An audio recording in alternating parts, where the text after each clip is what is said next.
వదిలి వెళ్ళొద్దని చెప్పాను కదా ఫ్రాన్సిస్.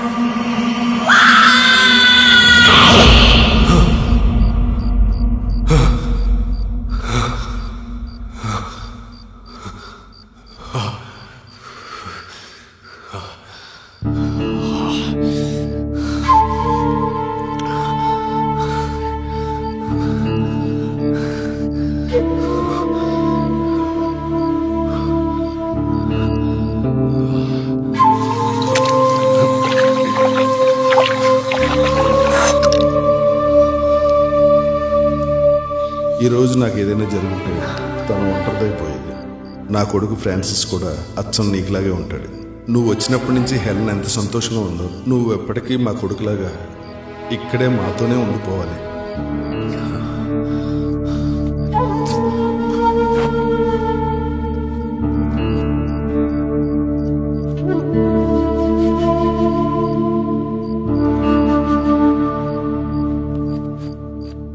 నా కన్సర్న్ లేకుండా అపాయింట్మెంట్ ఎలా ఫిక్స్ చేస్తారు? సార్ ఎండి గారు చెప్పారండి. అరే కేసెస్ హ్యాండిల్ చేసేది నేనా ఎండినా? Nonsense. Excuse me, few days back ఇక్కడ హెలెన్ అనే పేషెంట్ ని అడ్మిట్ చేశారు. హెలెన్నా? యా. ఆవిడ గారు నిన్నే డిశ్చార్జ్ చేశారండి. అవునా? మీరు ఆవిడ కొడుకైతే కాదుగా? కాదు సార్, కొడుకు లాంటి వాడిని. ఎందుకు వచ్చారు? యాక్చువల్లీ మేం కాదురా పిచ్చోళ్ళు, మీర్రా. వదలండి వదలండి రా నన్ను. ఆమెని తీసుకెళ్ళడానికి వచ్చాను సార్. డాక్టర్ రవి, మీరు చెప్పింది విన్న తర్వాత ఆవిడ్ని తీసుకెళ్లాలనుకోవడం మంచి ఆలోచనే. కానీ ఇక్కడ మీకు కొన్ని ముఖ్యమైన విషయాలు చెప్పాలి. ఇప్పటి నుంచి మీరు ఆవిడ్ని చాలా జాగ్రత్తగా చూసుకోవాలి. ఎలా అంటే ఒక గాజు బొమ్మలా చూసుకోవాలి. ఎందుకంటే ఆవిడ మానసిక స్థితి చాలా అన్స్టేబుల్గా ఉంది. గతం తాలూకు జ్ఞాపకాలు గుర్తు రావడం వరకు మంచిదే, కానీ అవి వెంటాడకూడదు. It's abnormal. రవి సింపుల్గా చెప్పాలంటే తన కొడుకు తను విడిచిపెట్టిపోయాడన్న విషయం తను మర్చిపోలేదు. తన కొడుకు ఏజ్ గ్రూప్ ఉన్న ఎవ్వరు కలిసినా కూడా తన కొడుకే అని అనుకుంటుంది. మిమ్మల్ని కూడా తన కొడుకే అనుకుంటుంది. డాక్టర్, నేను తన కొడుకుని కాదు అన్న విషయం తనకు చెప్తే? రవి, ఒక్క విషయం బాగా గుర్తుపెట్టుకో. మీరు ఎదురుగా ఉన్నంత వరకు ఆవిడికి గతం గుర్తురాదు.